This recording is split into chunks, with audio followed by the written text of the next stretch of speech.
If you don't have a social media strategy right now, you are at a competitive disadvantage. And that, I think that has to do from a marketing perspective, but it absolutely has to do it from a people perspective.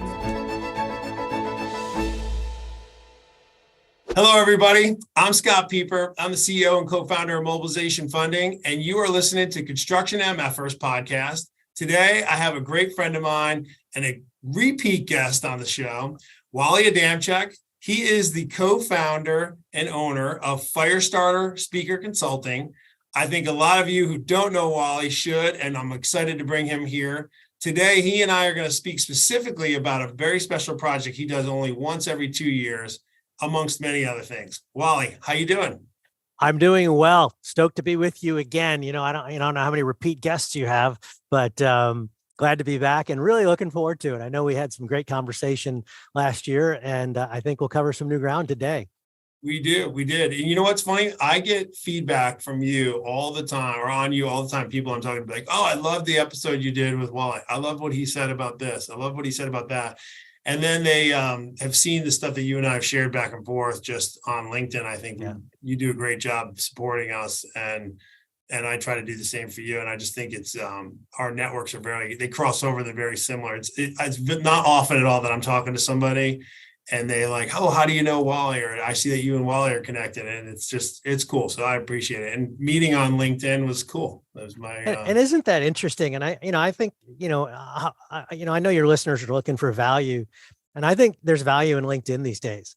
I remember 10 years ago it was a job site search, a job search thing, and the knowledge, the information, right, that's getting put out from an educational perspective, it's unmatched, right? And it's knowledge marketing. Like, you put out information, I put out information in order to gain credibility in that. But, there isn't, I follow people, I learn about copywriting and stuff like that. So if somebody's sitting there on the fence going, oh, I don't need to be on LinkedIn or whatever, I'm not looking for a job. Yeah, but are you looking for inspiration? Are you looking for learning? There's some good stuff out there. Oh, there's so much stuff.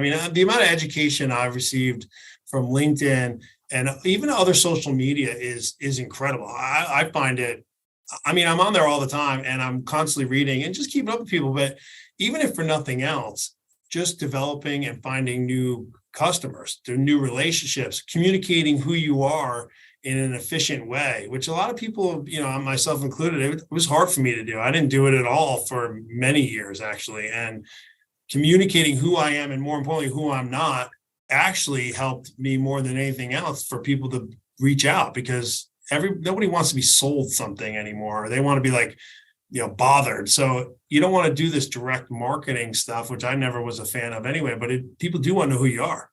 Yeah. And, for I'll call us professional services guys, it makes sense to market ourselves. But the contractor audience is, if we build it, they will come. And that's not true.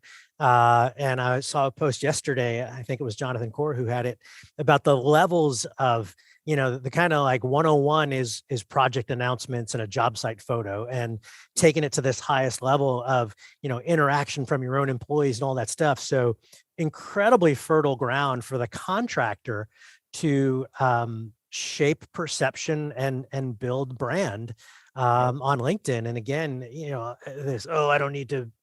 No, you don't need to, but welcome to 2023, 2024, because that is absolutely, if you don't have a social media strategy right now, you are at a competitive disadvantage. And that, I think that has to do from a marketing perspective, but it absolutely has to do it from a people perspective. You're right.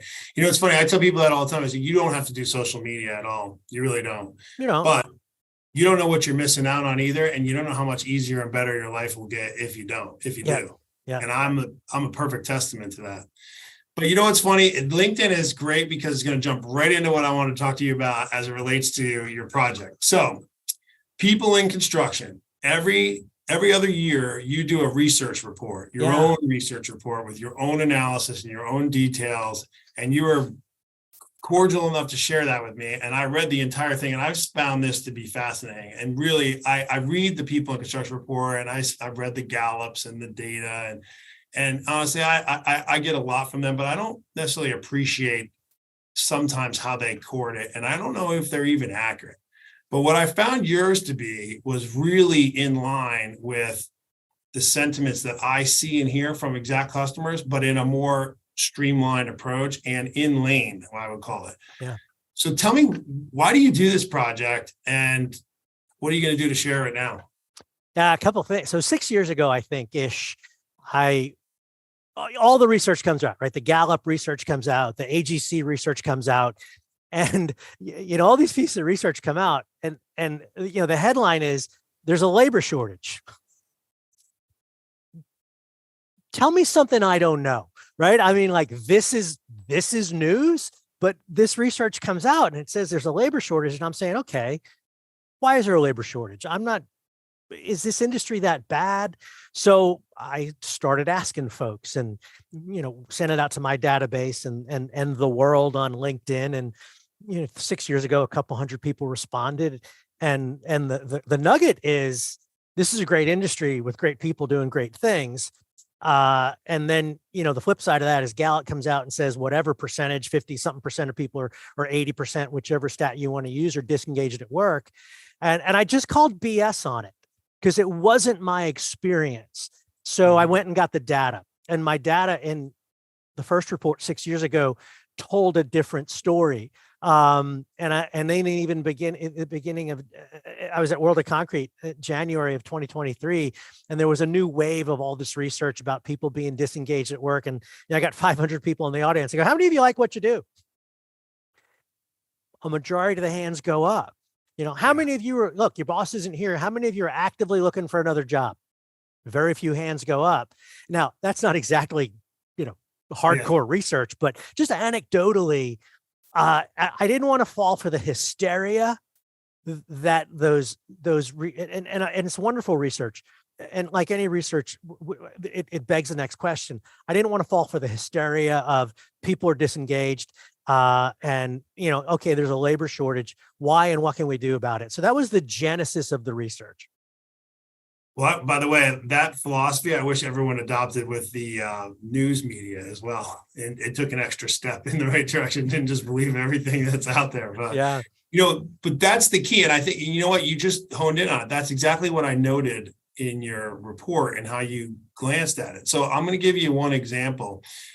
Right here in the first page, you talked about exemplars who recognize people are the best strategy. These firms enjoy higher retention, better safety, improved productivity, and usually a better bottom line. And for those few where the bottom line may not yet be better, the daily grind is better as there are more smiles on the job. And so I took away from that, the answer is people. But my question to you is, do you think that most leaders in construction understand that that's the answer? Is there people? And when I say leaders, I mean the leaders in the business, but the owners in the top, from the top as well, like from the owners all the way to any supervisor level position. But my definition of a leader also means anyone in the organization can be a leader. You really don't, it's not title agnostic. So I noticed that a lot of this had titles in it, but I was really curious of your opinion. And do the leaders of the organization, whoever they are, do they know it's the people? I think so. The challenge, though, is do they have the wherewithal to alter their behavior and create the culture? It's one thing to be in that leadership role and say, hey, we got a people problem. It's another thing to say we got to fix the problem, as opposed to the people are the problem. And these exemplars that I refer to are the ones that are saying we need to do something different. What we have traditionally done, by the way, nothing wrong with it. These firms, we've been building stuff for a long time successfully, and people have been making money, but it's not working anymore. So, and to your point, like we said about social media, you don't need to be on social media. Look, you don't need to embrace any of the things that I talk about from a leadership perspective. However, if you want more smiles on the job and more dollar signs on the bottom line, the research confirms that creating this type of workplace will yield those results. So I do think that leaders recognize that people are the solution and the problem. It's just, do they all have the wherewithal to follow through on that? And the answer is no. And that that's the sad piece, and maybe it's my opportunity. And that's where we see that differentiation. And again, these exemplar companies. Yeah. It's funny because I heard a talk at an entrepreneurial group that I was with, and the leaders and mentors. And the point this question came up is, what your people are your best strategy, and all the buzzwords and the topics. But at the end of the day, what the leader told us was, every company, regardless of where you're at, you're in the customer acquisition business. Yeah. And if you're in the customer acquisition business, your best strategy is the people that are on your team. And then the next best strategy is, how do you support those people on your team so that they can push the best outcomes, but also the best presentation and value to that customer acquisition strategy. And I thought it was interesting because I was thinking about construction. I wonder how many construction professionals, leaders, owners of businesses would say that I'm in the business of acquiring customers. Well, and then that next step, they'll be the first ones to say, we get work because you guys do quality work, right? The owner, the boss says to the field, again, we get work because you do quality work. And then they don't do anything to help them deliver quality work. It's like, yeah, figure it out. You've been doing it for years. But interesting research years ago, when I got my MBA, it was, what was it? The employee service profit chain. And they did a lot of research that confirmed that if you invest in the employee experience, they will then invest, the employee, right, will then invest in the customer experience, which will yield that retained customer. And we know that that's a more profitable customer. Mm-hmm. So while we're talking about social media, do you think that the companies that you've seen or work with or present if they have a presence on social media, are they better at this people problem than companies that are not? Is there any correlation there? Well, I guess we could call that marketing, and marketing confirms nothing. But the folks that are learning to tell their story socially, they recognize they have to tell the story so that they can be more attractive. Let me give it to you a different way, Scott. I know $1 billion construction company. They do zero private work, 100% public work. Everything is a bid, and it's an envelope. And arguably, they need no marketing whatsoever. All they need is a sharp pencil in the estimating department, because they're going to get an RFP and they're going to reply. Simple. They don't even need a website. All they need is an estimating department. They just redid their website, 6-figure redo on their website, for one reason: attracting talent. So that's, and I would argue that that's the beginning of the social strategy, because they recognize that the story needs to be told. So the folks that are beginning to tell the story, they may or may not be good at telling the story. They may or may not be good at having a story to tell, but it's that awakening that says, I need to be doing this. And as they recognize the need, then they almost, they almost backfill it, right? Okay. Oh my God, we need more stories to tell. And then they figure that out. And again, I'm not a marketing guy, but I recognize the power it's had in my business, and I see the power it's having in these companies. And I reference it in the report where we talk about values. Yeah, I can say that the reasons that you do a social media strategy, fix your website, all those things, will give you only maybe 10% of the real benefits that you actually receive from them that you don't even know exist. And to me, if more of that was talked about, it's remarkable. And I'll just give you one example.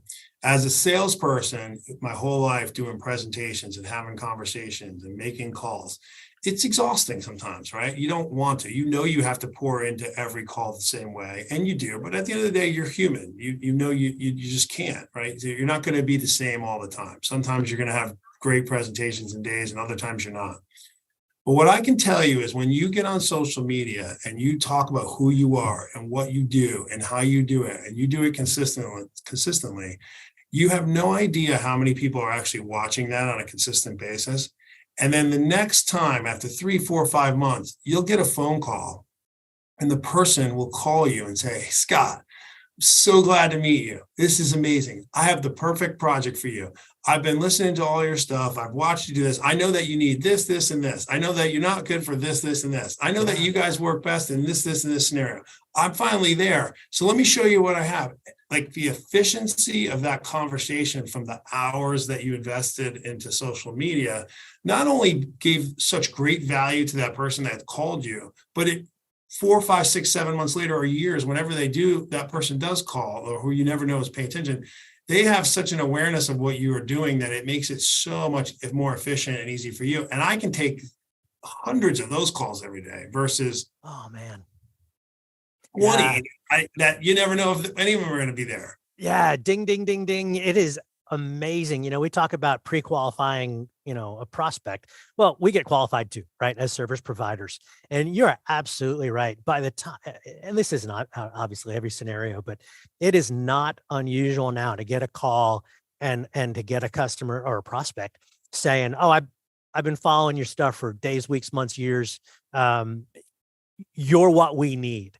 And I walking through Con Expo, like, oh, I love your stuff on LinkedIn. Like, who are you?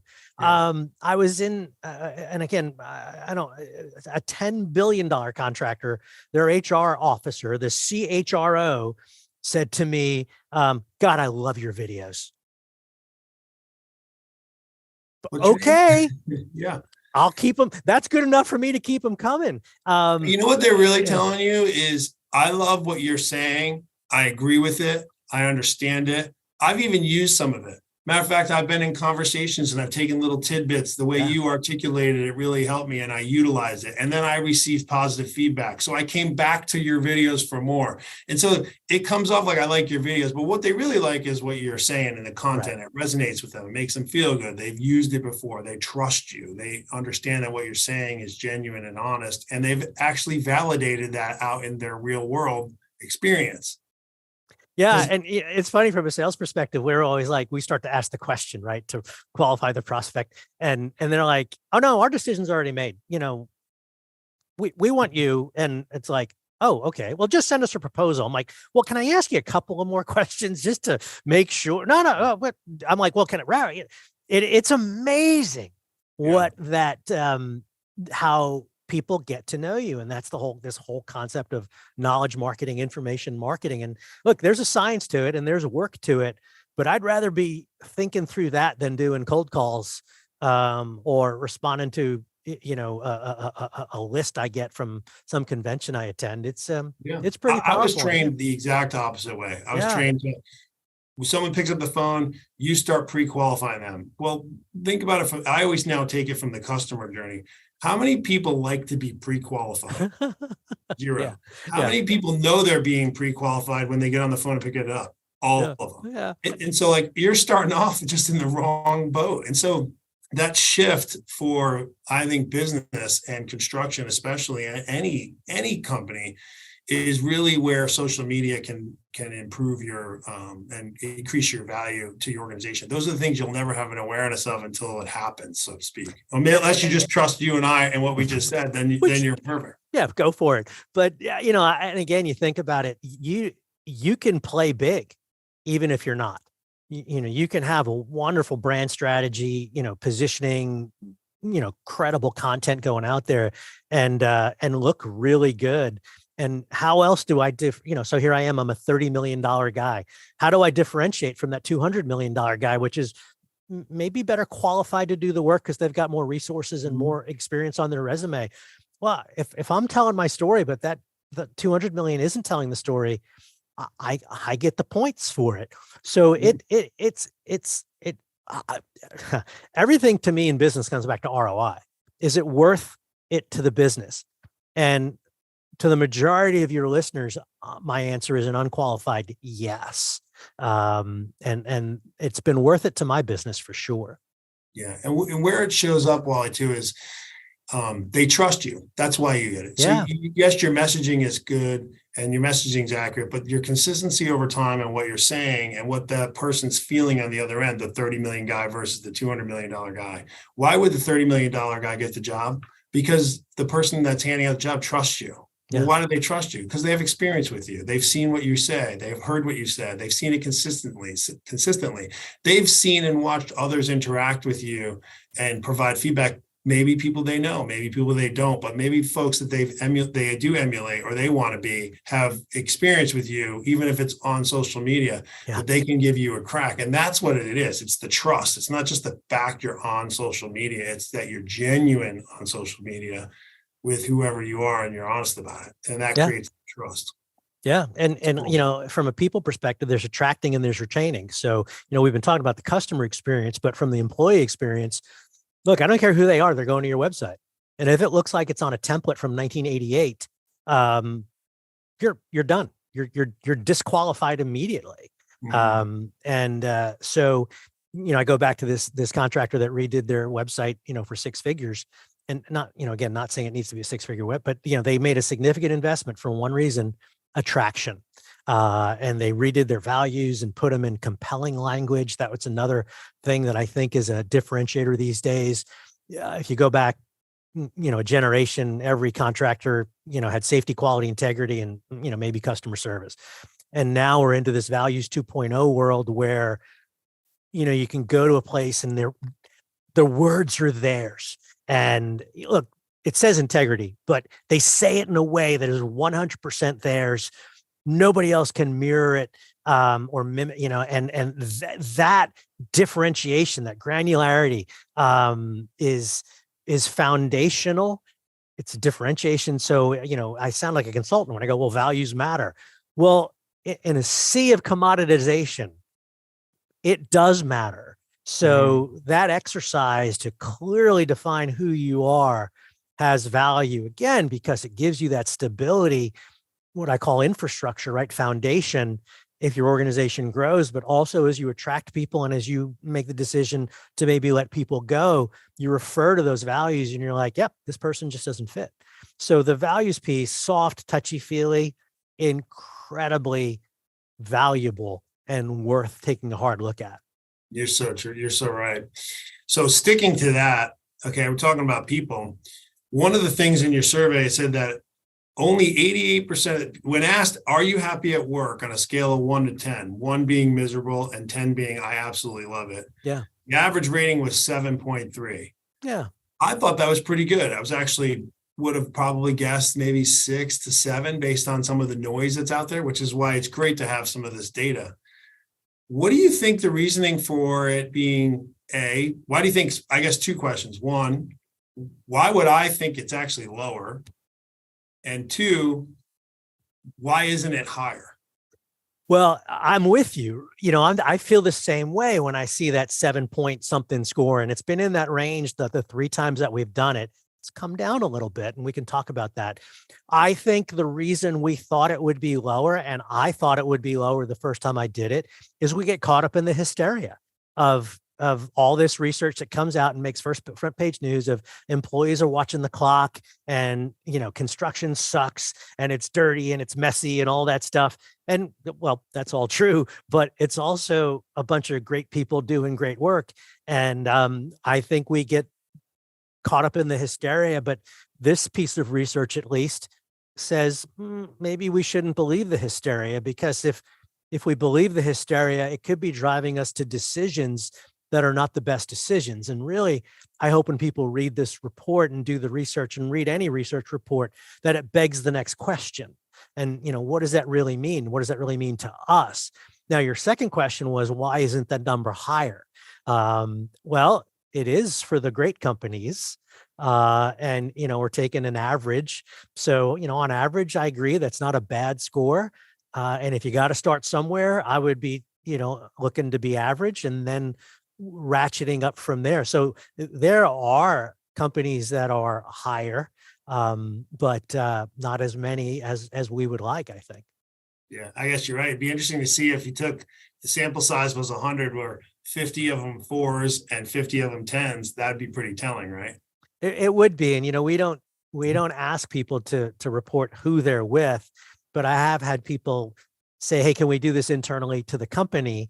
And it's like, yeah, sure. And we're able to calibrate as Great Place does and as Gallup does. And we're able to calibrate and see a correlation between high scores and, and generally profitability.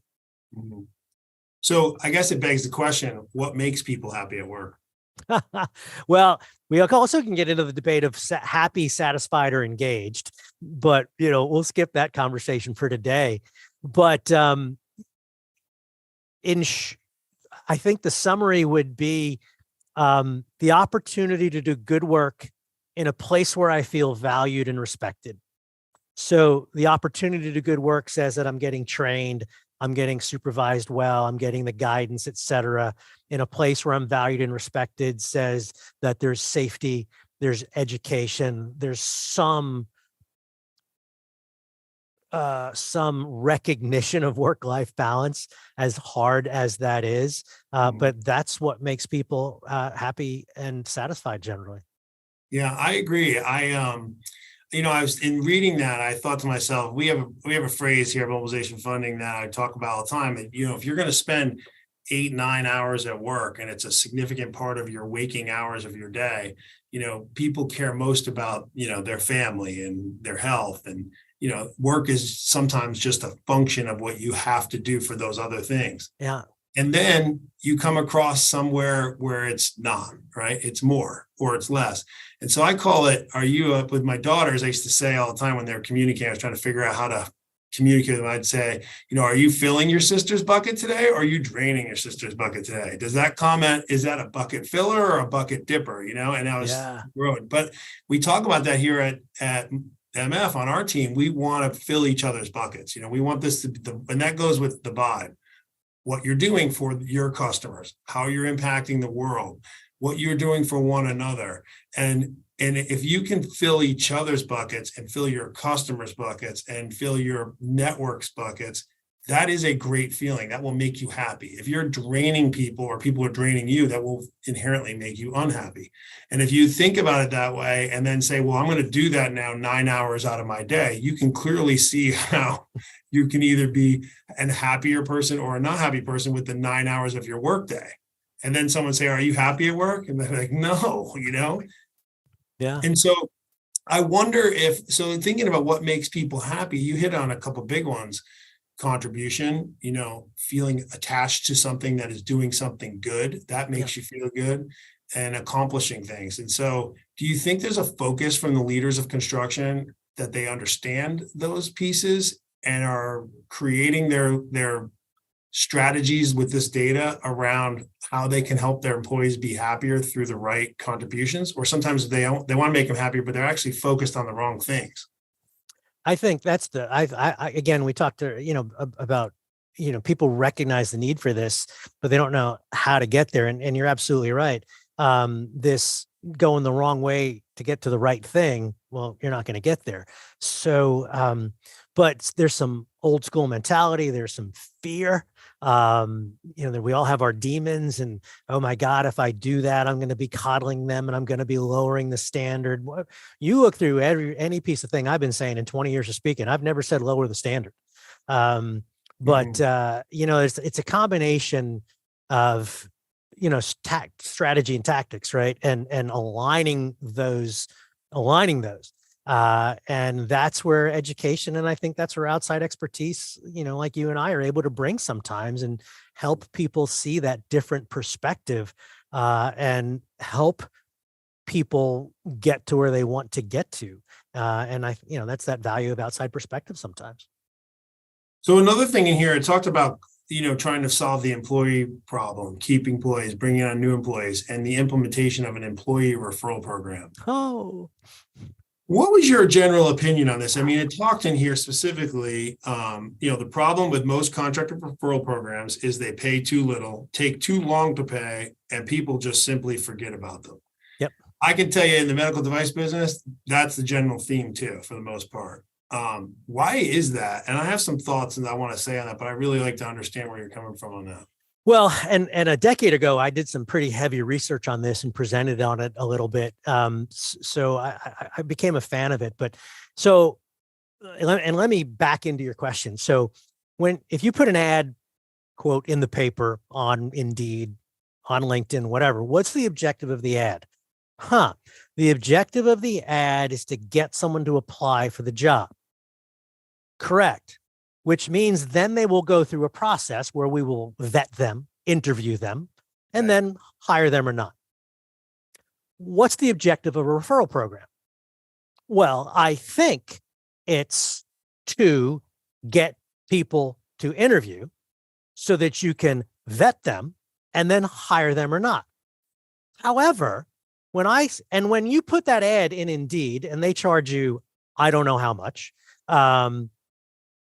they don't give you a refund if the person you hire doesn't stay. But when I say to you, Scott, I appreciate you bringing Billy in. We're going to hire Billy. And because we appreciate that so much, I'm going to give you $250. And this is how generous I am, Scott. If Billy stays with us for 6 months, I'm going to give you 250 more. Yeah. How about that? You know what that says? It says, Scott, I don't trust you that you're going to bring me the right guy. And more importantly, I don't trust myself that I'm going to be able to interview correctly to get the right guy or gal on the team. So I'm going to hold you accountable to that. Right. Scott, that's crap. That's absolute crap. How about you bring somebody in, we hire them, I give you $1,000. That'll make your referral program sing. But this, 90-day, 60, 180-day, what it really says is I don't trust my interview process and I'm going to make you responsible for it. I'm a little passionate about this one. Yeah. You know what I think about it too, is I think you got too many chefs making up your program. Tell me more. Again, going back to my medical device days, we'd have programs. And of course you bring all the quote unquote stakeholders in, because everybody has to have a stakeholder. You can't just have just the person making a decision. Yeah.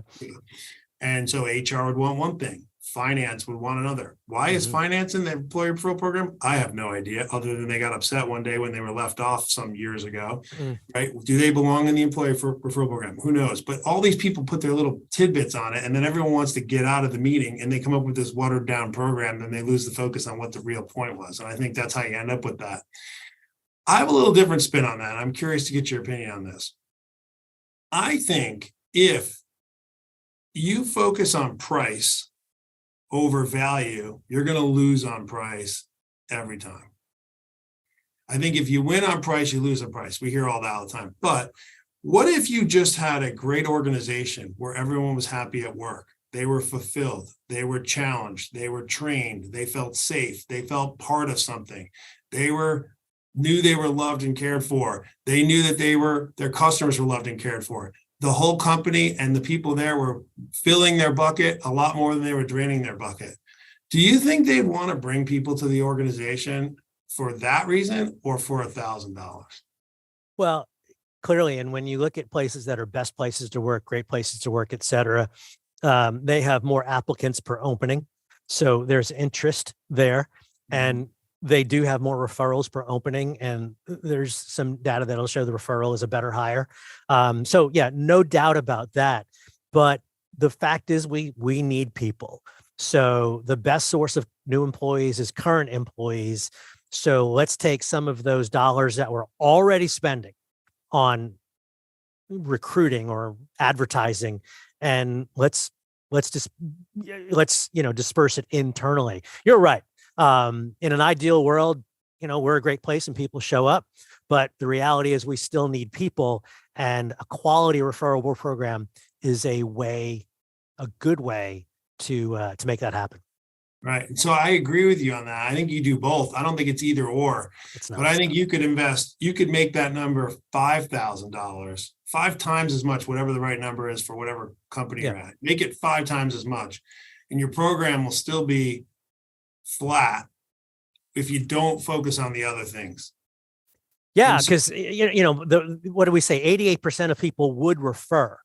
But if you got people working in a place where they're not going to even refer to, right? You can pay me $1 million, but I'm not going to suck my friend Billy or the kid working at Starbucks. And this is the thing, right? When we talk about referrals, right? What happens is I put this out and I say, hey, we got a referral program, and we go through our first wave of friends and family. My brother-in-law people I can vouch for. But what we really want, remember, the objective is to get people to interview, is take it to that second and third wave. That soccer mom who you see every Tuesday and Thursday, that kid who's working at Dunkin' Donuts, who when you pull around at 5 a.m. has the coffee ready for you when you pull up to the window, and that's the kid you say to, hey, have you ever thought about doing something different? By the way, not that there's anything wrong with working at Dunkin' Donuts and moving into supervision and all those things. But when you get to that second and third layer, that's where you really got to stimulate the thought. It's that first layer of, yeah, my brother-in-law needs a job, to that second and third layer where you need to begin to remind people and maybe incent them a little bit. Where I think the bigger dollars could have an impact. Yeah, I think the bigger dollars make a big difference. I think it's how you use the budget. Do you have to create a new budget? No, it might be like for us, having part of your marketing budget, which in this particular case, let's say it's your recruiting budget. Well, what if you took your recruiting budget and you're paying recruiters? That's one piece. You're filing fees for Indeed and other places, right? Well, what if you say, I'm going to reallocate those dollars by making the experience of our own employees so well that they're going to want to refer, and use those budget dollars in that way, coupled with these kind of programs, and I think that creates such a good value. If business leaders hear anything on our talk right now, think about the current budgets you have and reallocating those dollars to create a better experience for those folks that you have in your organization already, or for your customers. Do the same thing with your marketing budget. Right. Instead of focusing so much on your marketing budget, just focus on making your experience with your customers and the people they interact with that much better. You might find that you'll have a lot more customers. Yeah, exactly. Customers, right. Instead of just losing customers, the old leaky bucket floss. So you put 5 customers in, you lose 4. It doesn't help you, right? Yeah. So I think there's a thought process to that too with recruiting.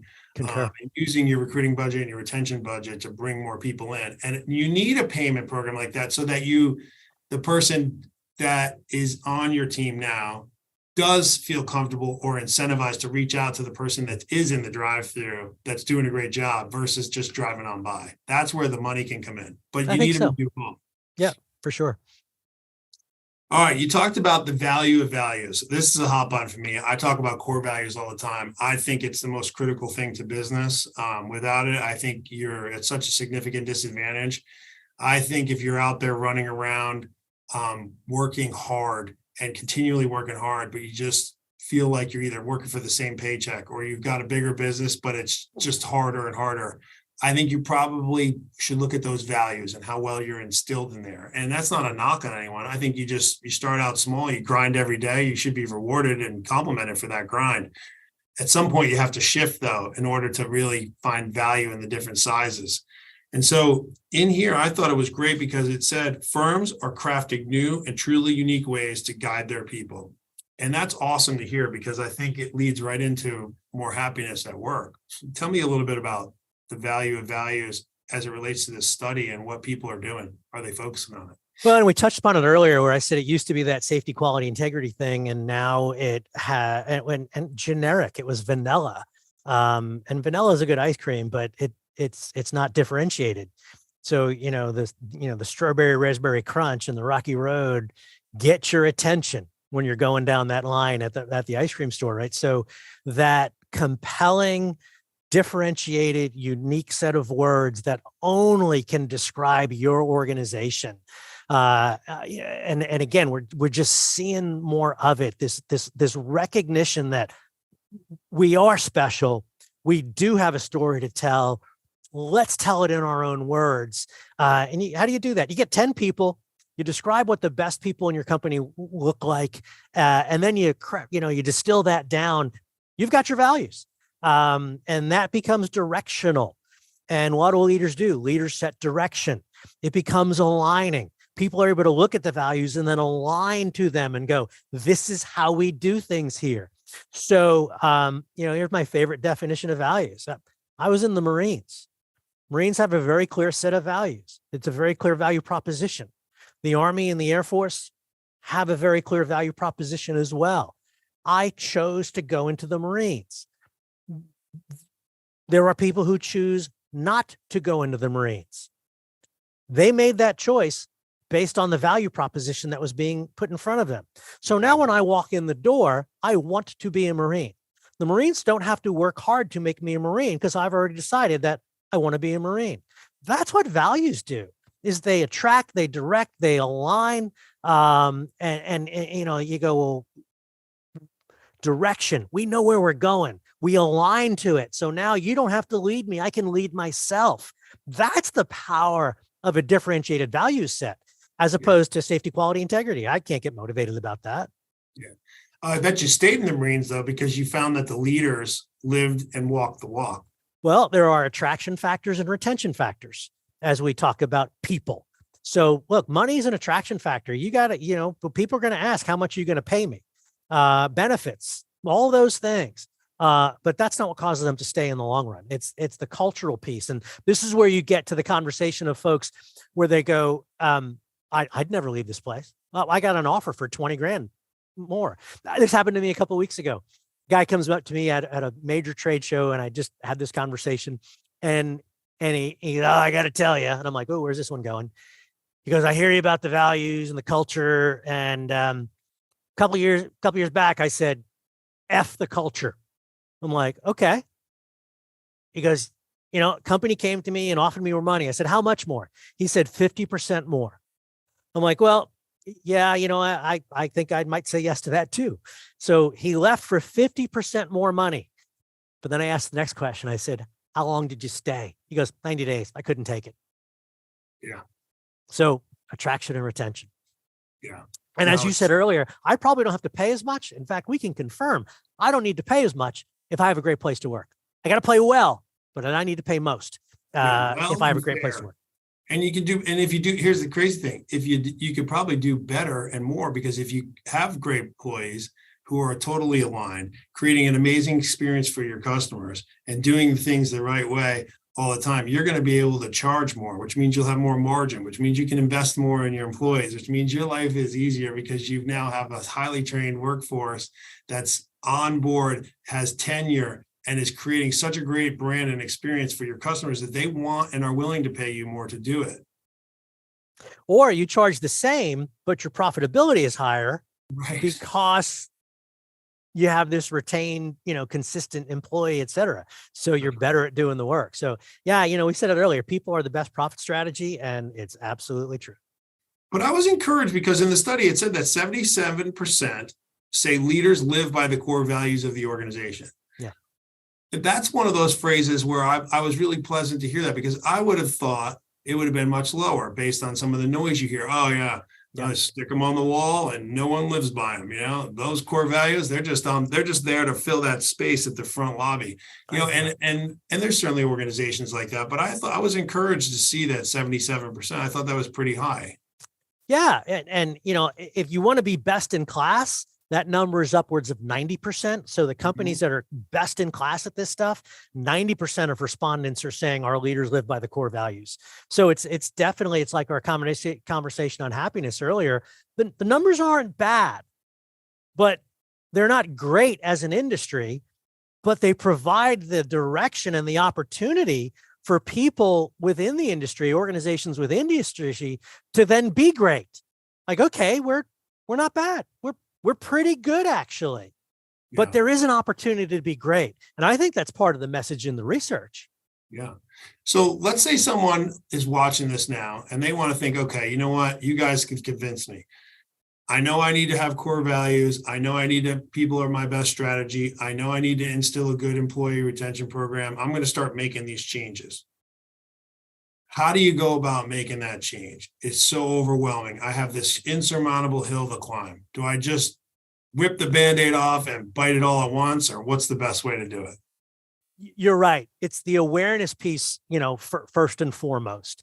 And, you know, there's, you know, I just read a book called Everybody Matters by Bob Chapman. He talks about truly human leadership. Look at companies, go to the best place to work list. And look at the construction companies, and then go to their website and look at what they're doing.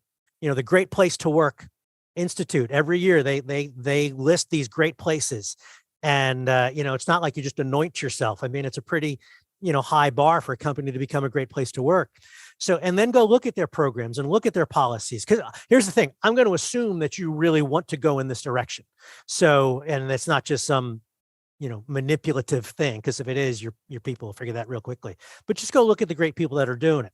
Well, where are those people, Wally? Go look at the great place to work, the top places to work, the best place. Look at all those lists and look at the contractors that are on that list. And oh, by the way, they're there because I interview them every year. And some of them are small and some of them are big, but I'd go look at what the best people are doing and then begin to emulate. Now, the reality is for the values piece, there's some kind of a values workshop that you got to go through. I mentioned it earlier of, defining who we truly are. There's probably an education piece to educate to what this new reality needs to be, because you are absolutely going to get what I'll call an old school mentality out there from some of the old hands of this is coddling, this is soft and all that stuff. And my reply to that when I'm standing in front of them, is nobody ever said lower the standard. Second time you've heard me say that today. And what you fellas have done, because that's what it traditionally is, have done for years was absolutely right. It's just no longer right. So let's talk about what it looks like when somebody joins the crew.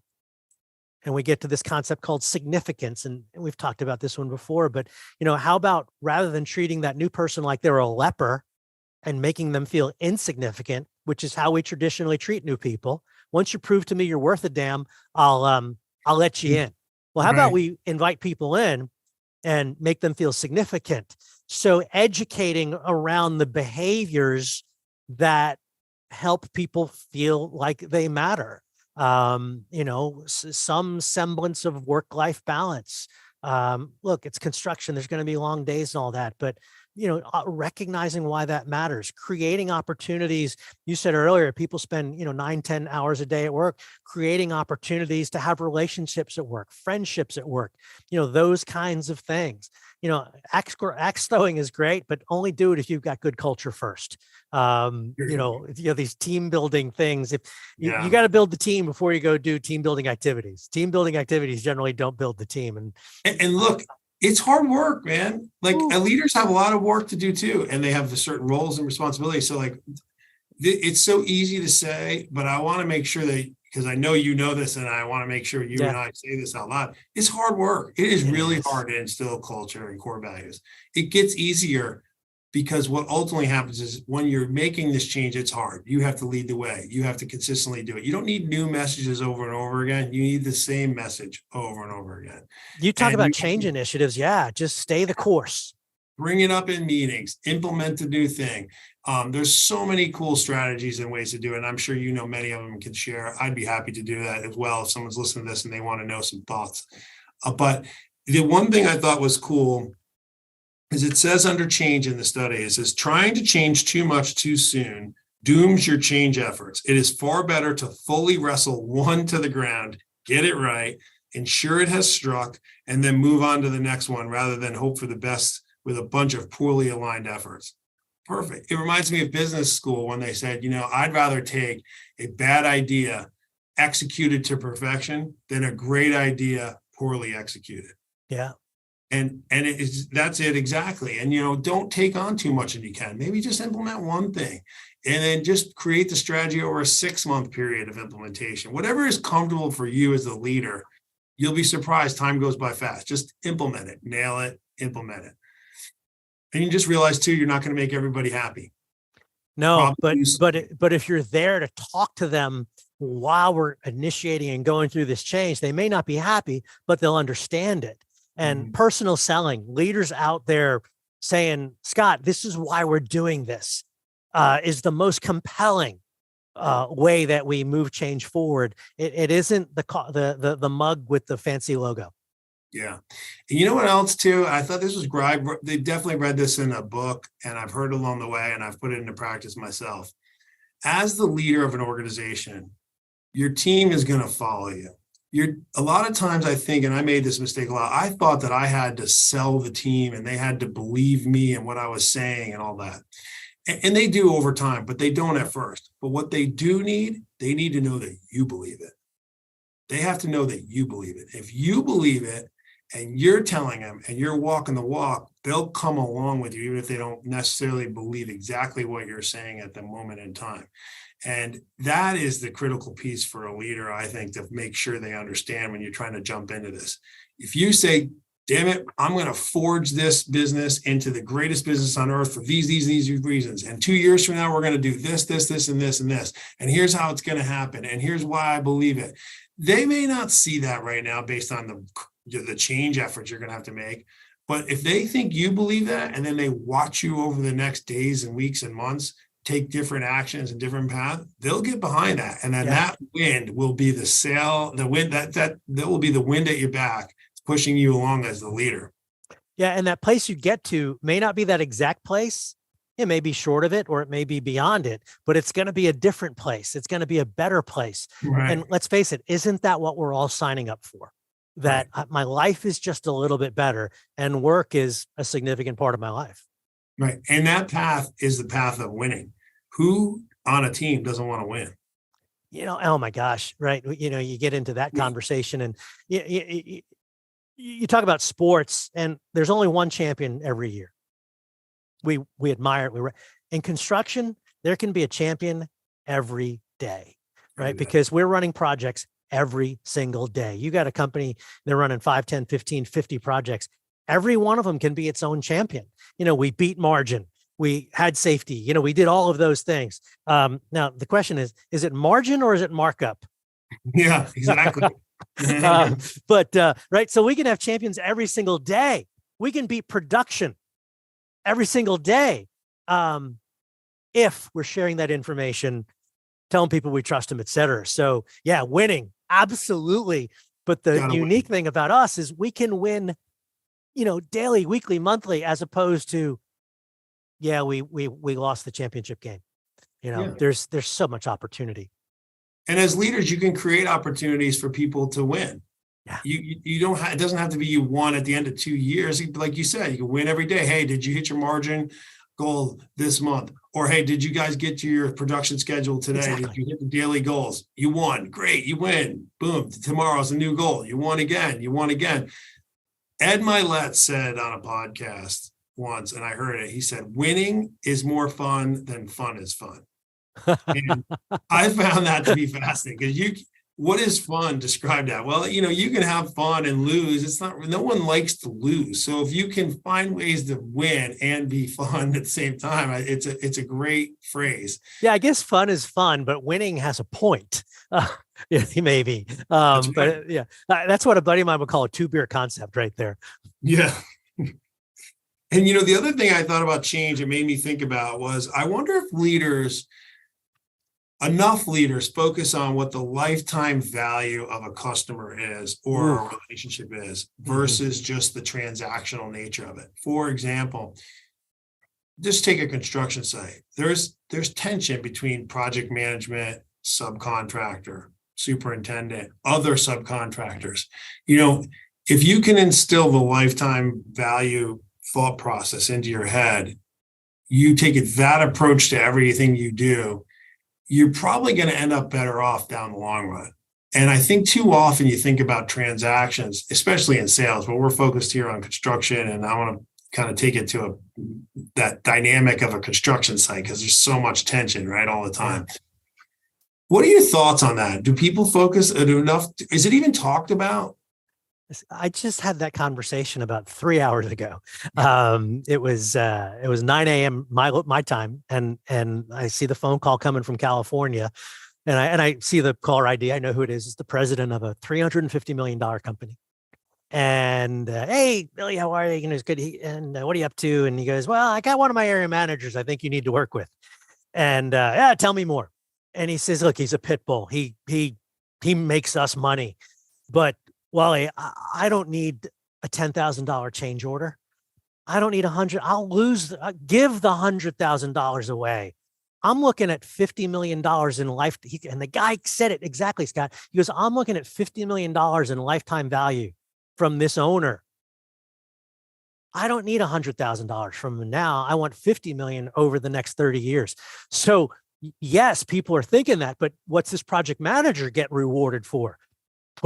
delivering the project successfully. Well, that's on time and on budget, right? Mm-hmm. So on budget says I have to fight for my $100,000 change order. Yeah. And oh, by the way, we should fight for our $100,000 change orders. But there might be times where we say, you know something, Scott, I'm not going to fight you on this one. I'm sure it'll work out. We never give away anything without, letting them know we're giving it away, right? There's a whole strategy there, but you're absolutely right. And that maybe there's a fear-based mentality there. Maybe they came from a place where they had to fight for that change order and that was their mentality. That comes into culture. But yeah, absolutely. Playing the long game, particularly in construction where you operate in the same market every single day.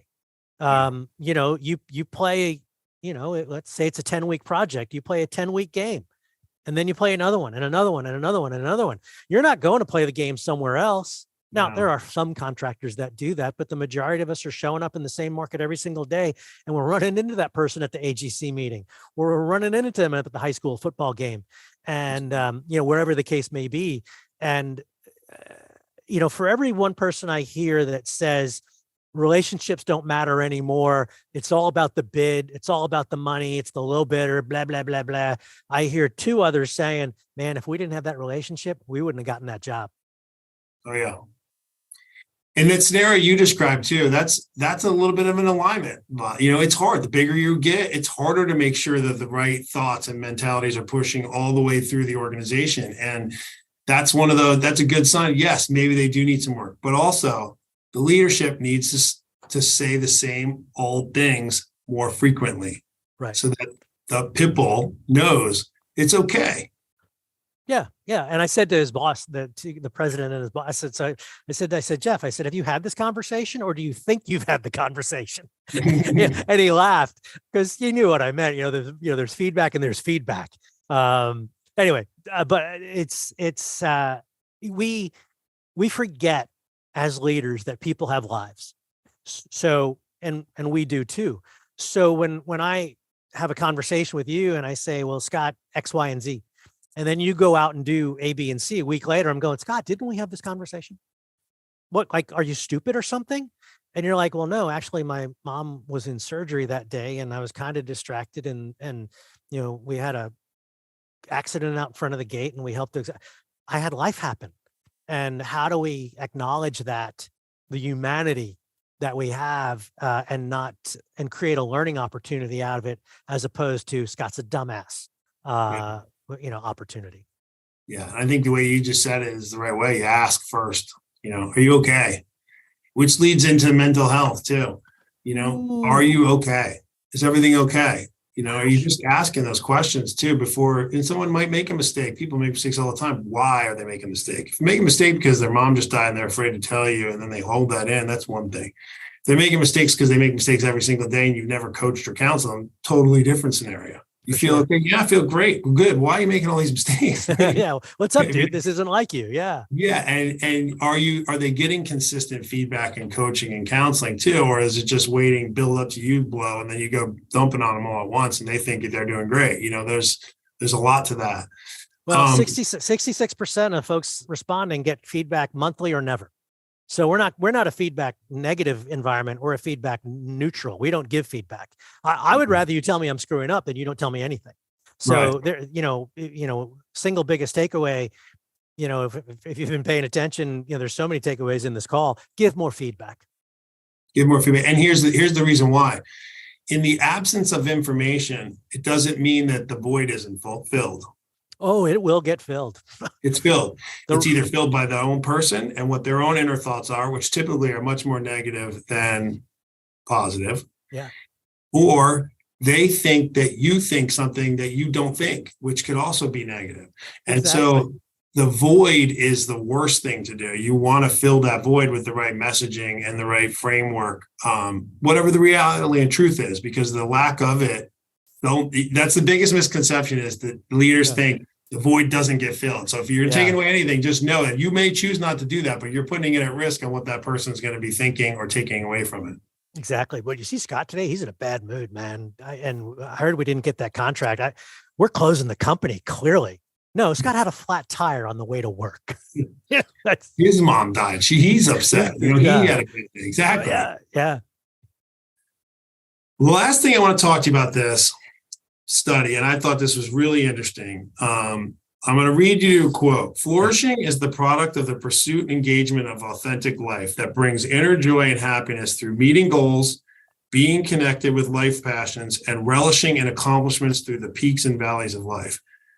I agree wholeheartedly with that. But like flourishing in construction, though, I would say that if I read that in a self-help book, I would expect to. I wouldn't have expected to read that here in the construction, anything related to construction. So how did that mix its way into this? Well, we'll do the trust fall and sing Kumbaya before we wrap up the call, right? Yeah. It's this point about shifting focus that good is not good enough. Existing is not good enough. And I think as I age, I become maybe more militant about this, and where that piece of information comes from. Traditionally in psychology is about righting a wrong, deviant behavior. A lot of it came out of the military with, the World War I and people having what we now call PTSD, right? So how do we fix the wrong? So for 100 years, and government and medicine and insurance was aimed at researching negative behavior, deviant behavior, aberrant behavior, depression, et cetera. All wonderful things, by the way, to research and get a grip of. But about 20, 30 years ago, there's a bunch of guys who looked around and said, what if we looked at what people were doing right? What if we looked at the people who were flourishing, that were having goodness happen to them? Not this, depending on your statistics, 5 to 10% of the population that are, clinical. And it's called positive psychology. This isn't, by the way, some happy, joy BS. This is science. This is data that says when you have positive relationships, we can get those at work. When you're engaged, i.e., I dive into what I do, I can get that in construction. When I have relationships, P was positive emotions, R relationships, I can get those at work. When I have meaning with what I do, and the model is PERMA, by the way, PERMA. When I have meaning in what I do, you think installing water lines or a power line or has meaning? And then when I have accomplishment, like, my God, builders can accomplish every single day. I put in that new taxiway at O'Hare today and airplanes are moving. So this concept of positive psychology, which is positive emotions, engagement, relationships that matter, meaning and accomplishment. When you think about that, we say, well, that's what a great life looks like. Those can all be found in this industry. So it really is a way to culminate so much of what you and I have talked about, that says if we can create this workplace, I can create this place where this person just feels, bigger, better, stronger, more internal resilience and capacity. And that's going to have positive impacts on their family and society. And again, this isn't some happy, joy, put a smiley face on it. A lot of research and a lot of science behind this, which is why I'm a fan of it. It's not just some holistic burn some incense stuff. It's real stuff. Well, I agree with you. The stuff I've read and paid attention to is, how does one find happiness? I mean, that's probably one of the most sought after questions in humanity, right? How do I be happy? How do I stay happy? How can I go from unhappy to happy? Make sure I stay.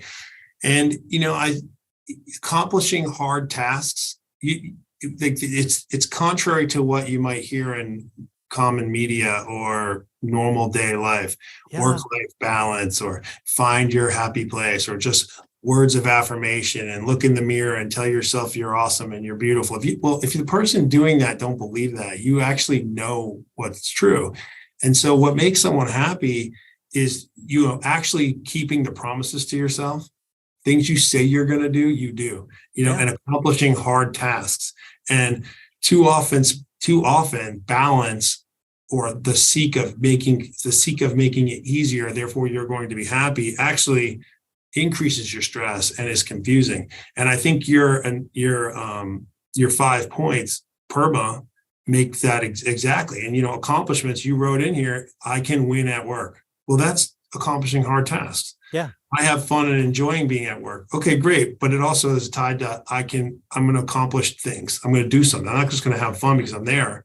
Right. And I like who I do it with. Well, are you liking the people that are filling your bucket or draining your bucket? Of course, you're not going to be happy if that. And so I think you tie it very well here with these 5 pieces to really mean and to understand is that you're not going to be happy if you're not doing things. Well, happiness comes after the pain, if you want. Happiness is in the work, right? Happiness isn't a destination; it's a process, I think. You know, and you know, and we find it in different places. Look, we all have the different things that fill our bucket, you know, but we all generally have those 5 things resonate with us. I could also throw in sleep and nutrition, but and hydration. But in this industry, we won't throw nutrition into the conversation. Well, I got to tell you, I love this. I think in conclusion, it's really summarized very well. I think if someone were to grab this and say, you know what, I want to make my company better, I want to be better myself, and they took these principles and adopted them into their business or themselves in anything really, even if your own family, that's the secret too, really, guys. Everything we're talking about here actually works well for you in managing and coaching and leading yourself. It works well for you managing, coaching, leading your team. The example you want to set for with your spouse, your husband or wife, your significant other, your children, your grandchildren. I mean, they're all the same principles. And I just think it's really cool how you grasped onto them and put them into this article. I think it's really valuable. I'm looking forward to you publishing it and everyone being able to see it. Me too. And if they don't get it, they'll get the summary of it right here on this call from our show. So I really thank you very much for coming on. Please let everyone know, Wally, how they can find you, where they can seek you out. Where's the best place to connect with you? Yeah. So the website is constructionleadership.com. And if you go to the website, that report will be right on the front page. And I don't demand your email address or anything like that. It ticks me off when people do that to me. So it's there for the download. And I would invite folks to follow me on LinkedIn. I post 5-6 times a week, some, you know, incredibly construction specific things and some more broad, you know, leadership positivity things. But again, 5 or 6 times a week. And so we start with the end. We started with LinkedIn and here we end with LinkedIn, but constructionleadership.com, LinkedIn, and send me a message if you have any questions about any of these things. You know, Scott and I are all about sharing information and, you know, I'm here to do that. And if I can help you have a call, let's do that. You really are. And I can tell everybody in the audience, I've grabbed a lot from Wally's content over the last few years that I've been following him. Different pieces of information. He's given me new ideas. He's given me confidence in ideas I've had. And you're connected to a lot of great folks too, Wally. And I love the way what you do. So thank you. Thanks, man.